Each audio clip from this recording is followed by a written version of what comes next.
Welcome back to our channel. So Nasik issue ఇంకా మనం మరవక ముందే, సో అలాంటి లవ్ జిహాద్ కేసులో సాఫ్ట్వేర్ కంపెనీస్లో కుప్పలు తెప్పలుగా వార్తలు వినిపిస్తుంది.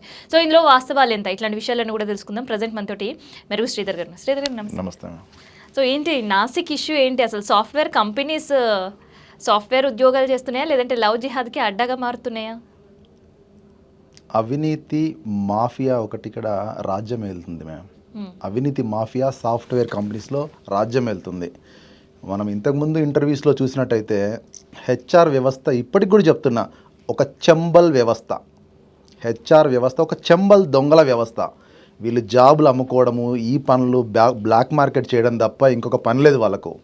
మనము చూసుకున్నట్టయితే ఇప్పుడు వీళ్ళందరినీ బ్యాక్గ్రౌండ్ వెరిఫికేషన్ ఎందుకు చేయలేదండి టీసీఎస్? వీళ్ళందరికీ టెర్రరిస్ట్ గ్రూప్లో లింక్స్ ఉన్నాయి. అయితే ఇక్కడ శ్రీధర్ గారు ఓన్లీ టీసీఎస్లో గురించి మనకి వార్తలు బయటకు వచ్చాయి, కానీ రాని కంపెనీస్ చాలా ఉన్నాయి అని వినిపిస్తుంది. ఇప్పుడు సోషల్ మీడియాలో న్యూస్లో చూస్తున్నాం మేడం. మనము ఇన్ఫోసిస్ అంటున్నారు, టెక్ మహీంద్రా అంటున్నారు, లెన్స్ కార్డ్లో కూడా బొట్టు ఇష్యూ అంటున్నారు. లెన్స్ కార్డ్కి సంబంధించి అయితే గతంలో ఒక న్యూస్ చాలా వైరల్ అయ్యాయి. సో అక్కడ ఆ మేనేజర్ సర్క్యులేట్ చేసింది ఏంటంటే ఎవరు కూడా బొట్టు పెట్టుకోవద్దు అండ్ ఎవరు కూడా సింధూర్ పెట్టుకొని ఆఫీస్కి రావద్దు అని ఇట్లాంటి రిస్ట్రిక్షన్. ఒకటి అలాంటి అడిగినప్పుడు వాస్తవమేనా లేదంటే వాస్తవము అంటే మనం జనరల్గా ఇప్పుడు న్యూస్లో చూసినట్టయితే నిన్న కొన్ని కామెంట్స్ చదివాను నేను ఒక ఇంటర్వ్యూకి వెళ్ళి కూడా. కొంతమంది రాస్తున్నారు జస్ట్ డైల్ చెన్నైలో అట్లా జరుగుతుంది, ఇంకో జస్ట్ అన్ని కంపెనీ మేడం, ఒక కంపెనీ అతీతం కాదు.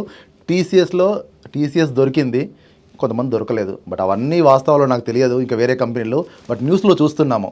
తప్పకుండా సెంట్రల్ గవర్నమెంట్ జోక్యం చేసుకొని ప్రతి కంపెనీలో కూడా ఒక అపిలేట్ అథారిటీని ఆర్ సిట్టింగ్ జడ్జి పైన విచారణ చేయించాలి. ఎందుకంటే ఇది దేశద్రోహం మేడం. ఈ చర్య అనేది దేశద్రోహుల చర్య. ఇది వీళ్ళకి ఏంటంటే టీసీఎస్లో 3-4 ఏళ్ల కింద కంప్లైంట్ చేస్తే హెచ్ఆర్ వ్యవస్థకు అమ్మాయి 70కి పైగా ఈమెయిల్స్ చేస్తే ఈ దొంగ హెచ్ఆర్ వ్యవస్థ రిప్లై ఇవ్వలేదు మేడం.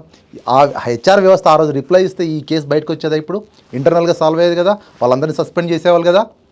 మళ్ళీ టీసీఎస్ ఏం చెప్తుంది ఈరోజు? టీసీఎస్ చంద్రశేఖర్ అనుకుంటా ఆయన పేరు, మార్నింగ్ న్యూస్లో చూసి వచ్చాను నేను. అసలు మాకు పాష్ కేసు ఏం మాకు తెలియదు అంటుంది. ప్రివెన్షన్ ఆఫ్ సెక్సువల్ హరాస్మెంట్ కేసులు ఏం నమోదు కాలేదంటుంది. అసలు అట్లాంటి మాకు ఏం ఈమెయిల్స్ రాలేదంటుంది. అంటే మీ కంపెనీలో 40 రోజులు స్టింగ్ ఆపరేషన్ చేశారు మహారాష్ట్ర నాసిక్ పోలీసులు. స్వీపర్స్గా ఒక దురంధర్ సినిమాని చూపెట్టారు మీకు అక్కడ. ఏది 40 రోజులు స్వింగ్ ఆపరేషన్, ఒక స్వీపర్గా, ఒక ఐటీ ఎంప్లాయీగా, ఒక కేర్ టేకర్గా అక్కడ డెలివరీ ఏదో చేసుకుంటూ. అసలు నిజంగా ఈ కంపెనీలో జరుగుతుందంటే ఎట్టకేలకు రుజువైంది ఏంటంటే వీళ్ళంతా అక్కడ మత మార్పిడికి గురి చేస్తున్నారు, భయపట్టిస్తున్నారు మేడం. వాళ్ళు ఏంటంటే అంత మధ్యతరగతి కుటుంబాలు వీళ్ళు, వాళ్ళకు జాబే ఆధారము, వాళ్ళ కుటుంబంకి వీళ్ళే పోషణ. కాబట్టి వీళ్ళని భయపట్టించుకుంటూ వాళ్ళని బీఫ్ తినాలి, లేకుంటే మీరు నమాజ్ చేయాలి, ఇస్లాం కన్వర్ట్ కావాలి. ఏదో కొంతమంది దొంగ పిరికి పందుల చర్య మేడం అది. శ్రీధర్ గారు, ఇట్లాంటివి మనం అంటే మత మార్పిడులు కావచ్చు, లేదంటే లవ్ జిహాద్ కేసులు కావచ్చు, ఒక సింగిల్ అమ్మాయి పైన జరగడం, ఒక విమెన్ పైన జరగడం, ఇట్లాంటివి చూసాం. కానీ ఇప్పుడు ఏంటి వందల కొద్ది కేసులు. ఎందుకు లవ్ జిహాద్కి సాఫ్ట్వేర్ కంపెనీస్ అడ్డగా మారుతున్నాయి? మేడం ఒక ఎగ్జాంపుల్ చెప్పాలనుకున్నాను నేను మీకు. ఫస్ట్ దీని గురించి చదివేటప్పుడు వీళ్ళ ఐటీ కంపెనీస్ ఏంటంటే దే ఆర్ ఎక్స్ప్లాయిటింగ్ ఇండియన్ లాస్ని వ్యతిరేకంగా పనిచేస్తున్నారు వాళ్ళు. వాళ్ళపైన ప్రతి కంపెనీ పైన కూడా మనీ లాండరింగ్ ఇలాంటి ఆరోపణలు వస్తున్నాయి. ఇప్పుడు ఈ లవ్ జిహాద్ కేసెస్ అసలు ఏంటి? కుక్కట్పల్లిలో ఒక సాఫ్ట్వేర్ డెవలపర్ తను కూడా లవ్ జిహాద్ కి బలైన అమ్మాయి. అంటే హైదరాబాద్ లో కూడా జరుగుతుంది కదా. టీసీఎస్ చూస్తే కూడా నాసిక్ వాళ్ళు కూడా లవ్ జిహాద్ కి బలైన అమ్మాయిలే ఉన్నారు. సో అందులో ఒక అబ్బాయి కూడా ఉన్నారు. సో ఏంది సాఫ్ట్వేర్ కంపెనీస్ టార్గెటెడ్ గానే లవ్ జిహాద్ నడుస్తుంది అంటే మేడం, ఎక్కడైతే అవినీతి ఎక్కువ ఉంటుందో అక్కడ ఆరోపణలు ఎక్కువ ఉంటాయి. ఇప్పుడు మనకు ఒక సామెత ఉంది, డిపార్టెడ్లో జాష్ నికోలస్ చెప్తా స్టార్టింగ్లో, I don't want to be a product of my environment should be a product of me. ఏంటంటే నేను ఏం చెప్తే నా ఎన్వైర్న్మెంట్ నడుచుకోవాలి, తప్పితే నేను వాయిస్ రైజ్ చేసిన ఒరాకిల్ లాగా అనుకోండి వాళ్ళు వినరు. ఇప్పుడు టీసీఎస్లో నాలాగే అమ్మాయి వాయిస్ రైజ్ చేసింది, విన్నారా? వినలేదు. 70కి పైగా ఈమెయిల్స్ రాసినప్పుడు కూడా వాళ్ళు పట్టించుకోలేదంటే టీసీఎస్ అనేది టాటా కన్సల్టింగ్ సర్వీసెస్ కాదు మేడం, టెర్రరిస్ట్ కన్సల్టింగ్ సర్వీసెస్లో మారిపోయింది. అంతే కదా. చాలా పెద్ద వర్డ్ డిక్లేర్ చేస్తారు మేడం, తప్పకుండా చేస్తారు. ఎందుకంటే ఇప్పుడు నేను అన్నది కాదు మేడం, సోషల్ మీడియాలో ఉన్న మాటలు అవి. ఇప్పుడు నాకు పర్సనల్ గడ్జ్ ఎవరితో లేదు. వాళ్ళు ఏమన్నా Tata conversion service, terrorist consulting services, Larry టౌన్లో టీసీఎస్ ఆఫీస్ ఓపెన్ చేస్తున్నారు అనుకుంటే సోషల్ మీడియాలో జరుగుతున్నా చెప్తున్నాను నేను అంతే. అదైతే జరుగుతుంది చర్చ. ఇప్పుడు వాళ్ళు ఇప్పుడు ఎందుకంటే ఇంత పెద్ద ఇదొక పెద్ద మన దేశద్రోహ చర్య మేడం. టీసీఎస్ నిజంగా చెప్పాలంటే అన్ని టీసీఎస్ ఆఫీసులు లేకుంటే ఎవరైతే ఆరోపణలు ఎదుర్కొన్న కంపెనీలో షట్ డౌన్ చేసి గవర్నమెంట్ ఒక సిట్టింగ్ జడ్జితో కానీ సిబిఐ ఎంక్వైరీ చేయాలి మేడం. అయితే ఇక్కడ శ్రీధర్ గారు ఒక లవ్ జిహాద్ కేసు, మత మార్పిళ్ళు ఇక్కడ వరకు మాత్రమే ఆలోచించారు. కానీ వన్స్ ఇన్వెస్టిగేషన్ స్టార్ట్ అయిన తర్వాత నిధా ఖాన్ ఉగ్రవాదులతో తనకు సంబంధాలు ఉన్నాయనే వార్తలు ఏంటి? మీరు ఇప్పుడు ఈ విషయం కొత్త కాదు మేడం. యాక్చువల్గా లాంగ్ బ్యాక్ చూస్తే కొన్ని సంవత్సరాల కింద జీలో ఒక టెర్రరిస్ట్ లింక్స్ ఉన్న వ్యక్తి బయటపడ్డాడని మనం న్యూస్లో చాలా న్యూస్ చూసాము.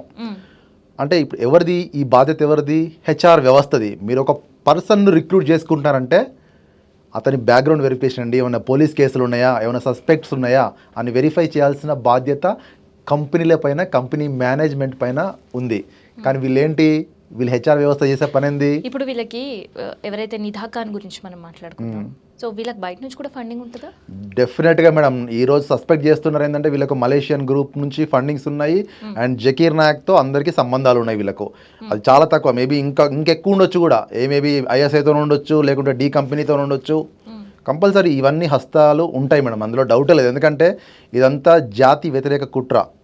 ఎందుకంటే మనకేంటంటే మన ఇండియాను చీల్చే కుట్ర ఇది, మన భారతదేశాన్ని చీల్చే కుట్ర ఇది మేడం. ఇది చిన్న ఒక టీసీఎస్తోనే కాదు మేడం.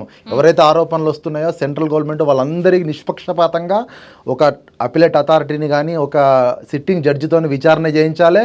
ఒక ఇండిపెండెంట్ అథారిటీకి పెట్టి టోల్ ఫ్రీ నెంబర్ పెట్టామనుకోండి, టోల్ ఫ్రీ నెంబర్ పెట్టి వెరిఫై చేయాలి. ఇప్పుడు సపోజ్ ఒక అమ్మాయి అయినా ఏదో కంపెనీలో సెక్సువల్ హరాస్మెంట్కి గురైంది అనుకోండి, కంపల్సరీ. ఎందుకంటే కంపెనీస్లో ఇంటర్నల్ ఎథిక్స్ కమిటీలు ఉంటాయి మేడం.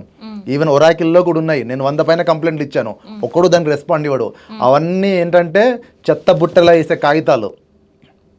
కాబట్టి అలాంటి కంపెనీస్ పైన లేబర్ లాస్ కఠినతరం చేయాలి, money laundering, FEMA, PMLA acts కఠినతరం చేయాలి. అసలు వీళ్ళు ఏం చేస్తున్నాయి? ఎందుకంటే ఇప్పుడు ఒక ఎగ్జాంపుల్ ఒరాకిల్లో చూసుకున్నట్టయితే ఒరాకిల్కు అయితే ఇక్కడ యుఎస్ కమిషన్ $23 మిలియన్ ఫైన్ వేసింది. ఇవన్నీ కూడా మనకు కంటిన్యూగా వచ్చే కంప్లైంట్స్ మనం చూస్తున్నాము, వింటున్నాము, దీనిపైన డిస్కషన్స్ కూడా చేసుకుంటున్నాము. కాకపోతే ఈ లవ్ జిహాద్ కేసెస్ ఏంటి అసలు? లవ్ జిహాద్ కేసులు అంటే ఏం లేదు మేడం, బలవంతంగా మతం మార్చడం. అంటే టెర్రరిస్ట్లో వీళ్ళందరికీ టెర్రరిస్ట్ గ్రూప్లో లింక్స్ ఉంటాయి.